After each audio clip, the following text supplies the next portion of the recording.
Tira, administratzaile gisa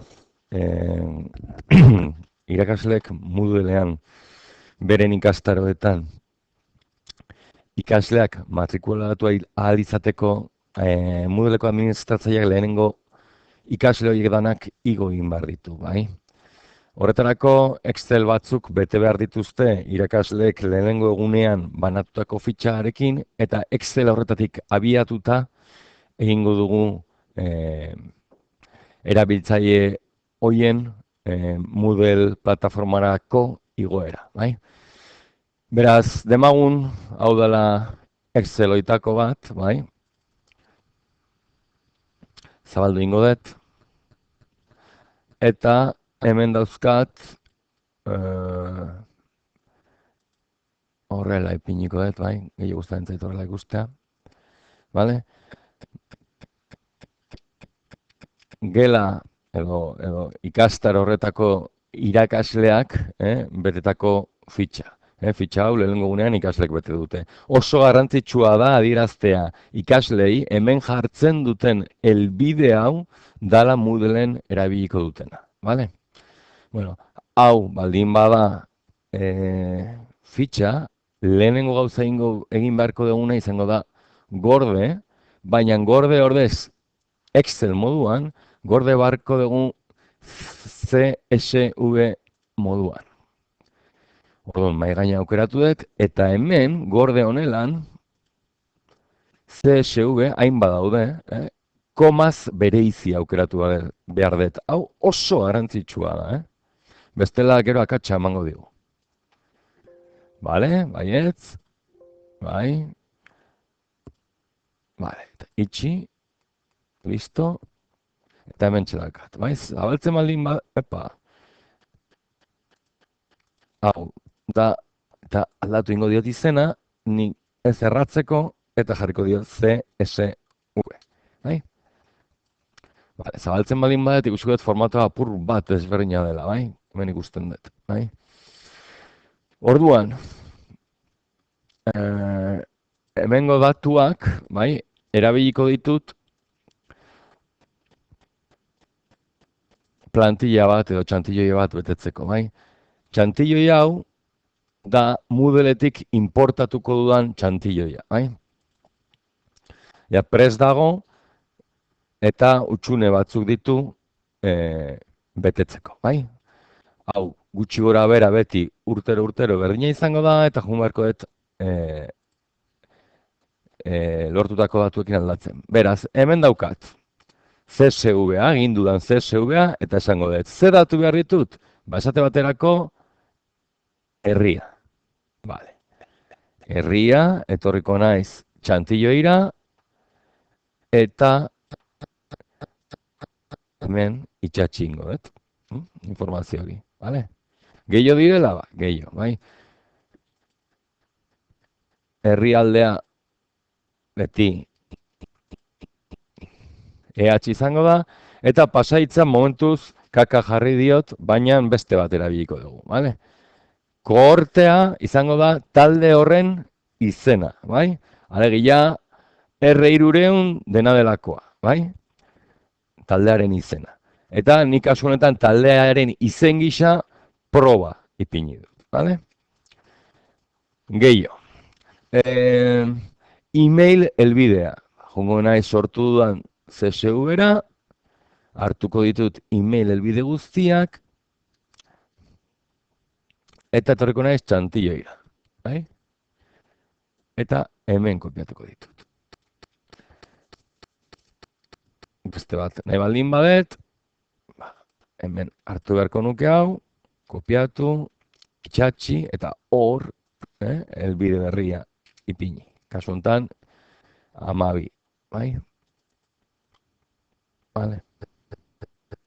Hemen. Vale. Donostia.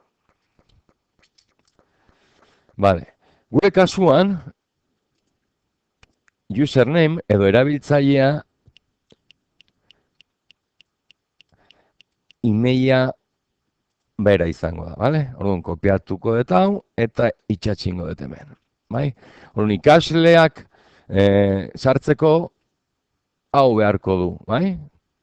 Vale. Ze ikaslek beharko du helbide hau? Bueno, hemen ipini beharko dut ikaslearen izena eta abizena, vale? Horretarako nere CUCV eranoa, eta hemen dauzkat ikasleen izenak, bueno, hartuko ditut, epa, kopiatu, eta hemen itxatxi, bai? Vale? Eta abizenekin beste hainbeste. Zer gertatzen da? Bueno, nik fitxan jaso dudala lehenengo deitura eta bigarrena. Bueno, kasu honetan, soilik lehenengo erabiliko dugu, bai? Vale, txantillo iranoa, han itxazten dut, vale? Hemen badirudi akatxoa dagoela, gaizki jarri dut, hau, vale, hemen 11 eta orduan, hemen 12 ipiniko dut, bai? Eta beraz, azkeneko hau ezabatu ingo dut, vale? Baina, zuek ez dezue arazori izango, bai?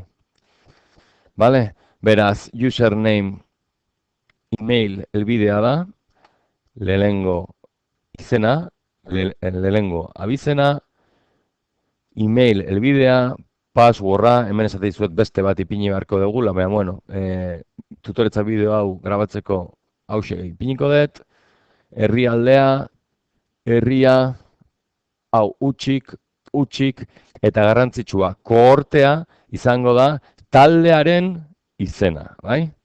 Talde horren izena. Alegia, urtea, R300 eta talde horren izena. Type bat utxik, lang utxik, bai?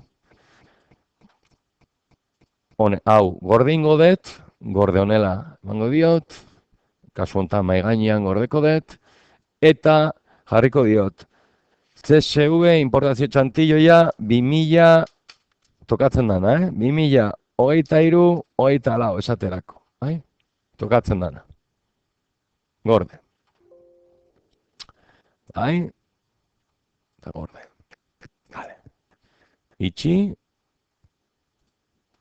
Eta orain, hemen daukat sortu dudan artxiboa, bale?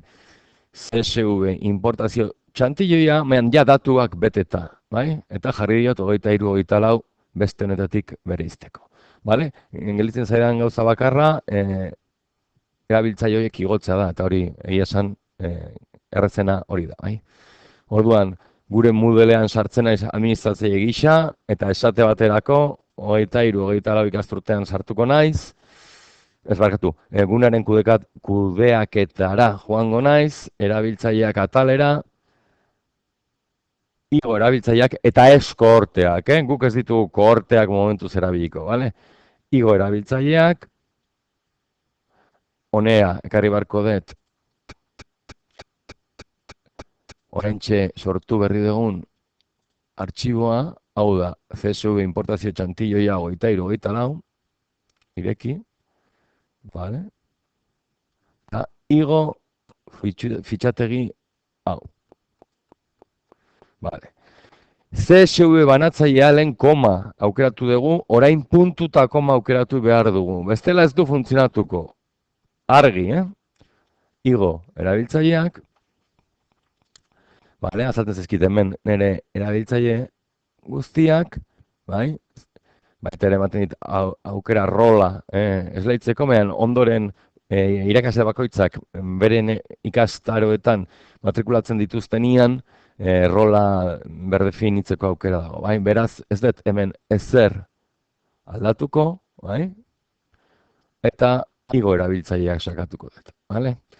Hemen esaten dit, pasaitzen politika baliogabea dela, hain zuzen pasaitz hau ipini duelako, eta balioagarria izateko bete barrituen bat ezaugarri. Alegia, maiuskulo bat euki behar du, zenbakiak euki behar ditu, eta karaktere bereziren bat ere bai. Vale? Baina adibide honetan horrela utziko dugu.